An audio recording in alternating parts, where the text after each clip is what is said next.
कब, कैसे और क्यों डूबी कृष्ण की द्वारिका नगरी? श्री कृष्ण की नगरी द्वारिका महाभारत युद्ध के 36 वर्ष पश्चात समुद्र में डूब जाती है। द्वारिका के समुद्र में डूबने से पूर्व श्री कृष्ण सहित सारे यदुवंशी भी मारे जाते हैं। समस्त यदुवंशियों के मारे जाने और द्वारिका के समुद्र में विलीन होने के पीछे मुख्य रूप से दो घटनाएं जिम्मेदार हैं। एक माता गंधारी द्वारा श्री कृष्ण को दिया गया श्राप और दूसरा ऋषियों द्वारा श्री कृष्ण पुत्र सांब को दिया गया श्राप।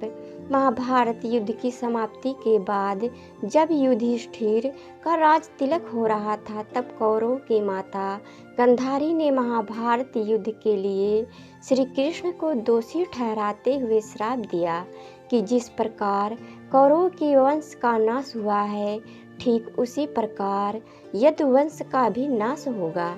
महाभारत युद्ध के बाद जब 36वां वर्ष आरंभ हुआ तो तरह तरह के अपशगुन होने लगे।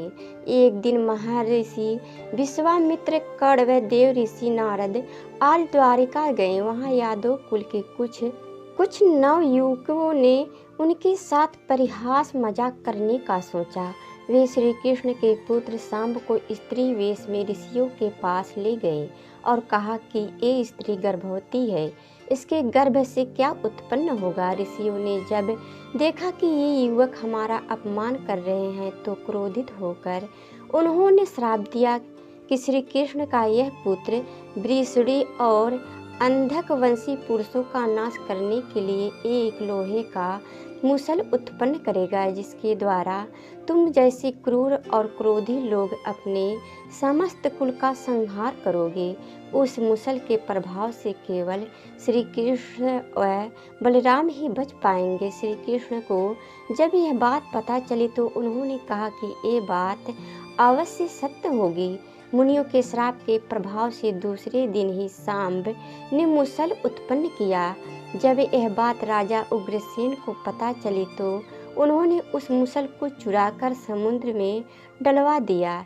इसके बाद राजा उग्रसेन व श्री कृष्ण ने नगर में घोषणा करवा दी कि आज से कोई भी वृषणी व अंधक वंशी अपने घर में मदिरा तैयार नहीं करेगा।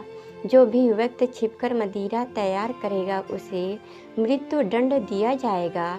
घोषणा सुनकर द्वारिका वासियों ने मदिरा नहीं बनाने का निश्चय किया। जब श्री कृष्ण ने नगर में होते इन अपशगुनों को देखा तो उन्होंने सोचा कि कौरवों की माता गंधारी का श्राप सत्य होने का समय आ गया है। इन अपशगुनों को देखकर तथा पक्ष के 13वें दिन अमावस्या का संयोग जानकर श्री कृष्ण काल की अवस्था पर विचार करने लगे। उन्होंने देखा कि इस समय वैसा ही योग बन रहा है जैसा महाभारत के युद्ध के समय बना था।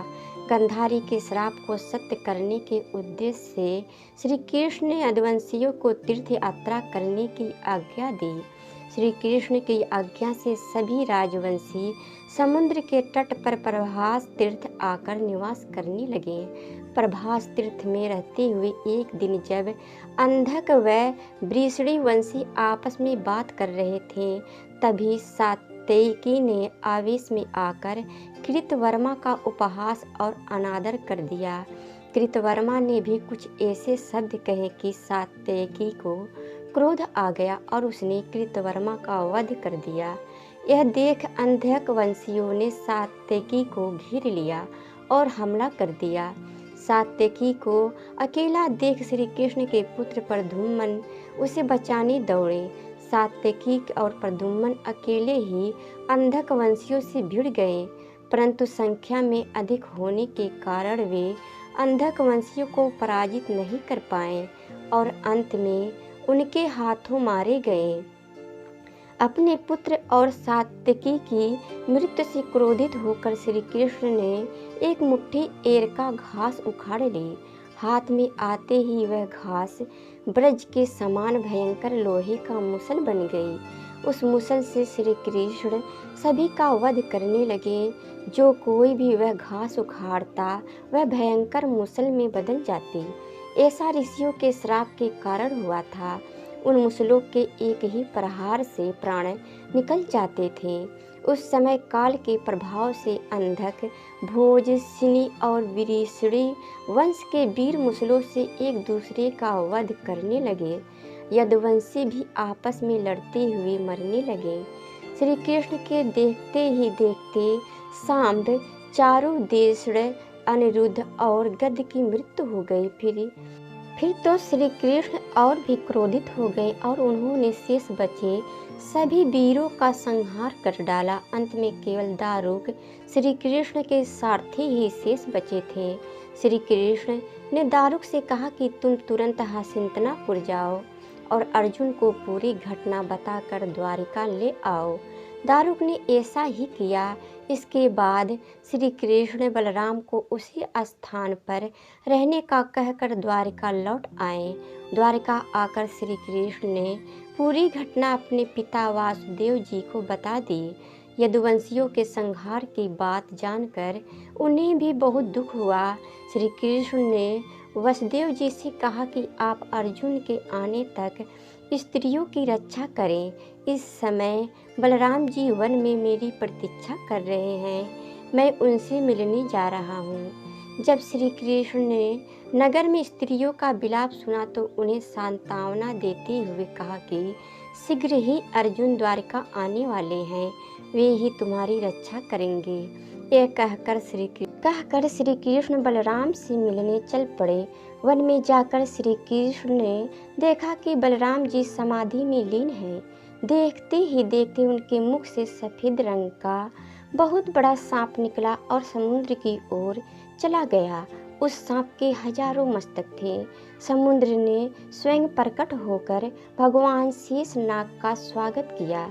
बलराम जी द्वारा देह त्यागने के बाद श्री कृष्ण उस सूने वन में विचार करते हुए घूमने लगे। घूमते घूमते वे एक स्थान पर बैठ गए और गंधारी द्वारा दिए गए श्राप के बारे में विचार करने लगे।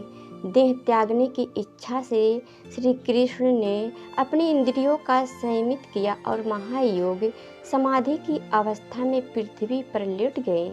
जिस समय भगवान श्री कृष्ण समाधि में लीन थे उसी समय जरा नाम का एक शिकारी हिरणों का शिकार करने के उद्देश्य से वहां आ गया। उसने हिरण समझकर दूर से ही श्री कृष्ण पर बाण चला दिया। बाण चलाने के बाद जब वह अपना शिकार पकड़ने के लिए आगे बढ़ा तो योग में स्थित भगवान श्री कृष्ण को देखकर उसे अपनी भूल पर पश्चाताप हुआ। तब श्री कृष्ण को उसे आश्वासन दिया और अपने परम धाम चले गए। अंतरिक्ष में पहुंचने पर इंद्र, अश्विनी कुमार, रुद्र, आदित्य, वसुमुनि आदि सभी ने भगवान का स्वागत किया। इधर दारुक ने हस्तिनापुर जाकर यदुवंशियों के संहार की पूरी घटना पांडवों को बता दी। यह सुनकर पांडवों को बहुत शोक हुआ।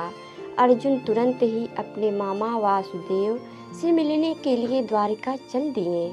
अर्जुन जब द्वारिका पहुँचे तो वहाँ का दृश्य देखकर उन्हें बहुत शोक हुआ। श्री कृष्ण की रानियाँ उन्हें देखकर रोने लगी।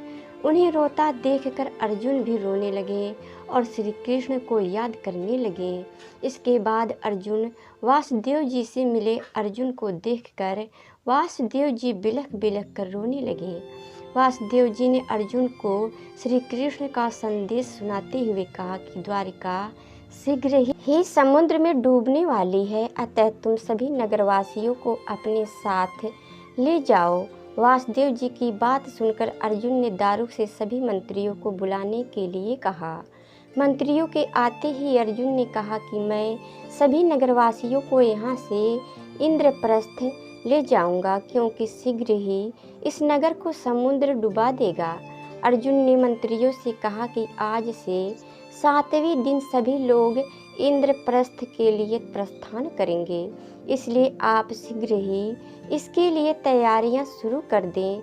सभी मंत्री तुरंत अर्जुन की आज्ञा के पालन में जुट गए। अर्जुन ने वह रात श्री कृष्ण के महल में ही बिताई। अगली सुबह श्री कृष्ण के पिता वासुदेव जी ने प्राण त्याग दिए। अर्जुन ने विधि विधान से उनका अंतिम संस्कार किया।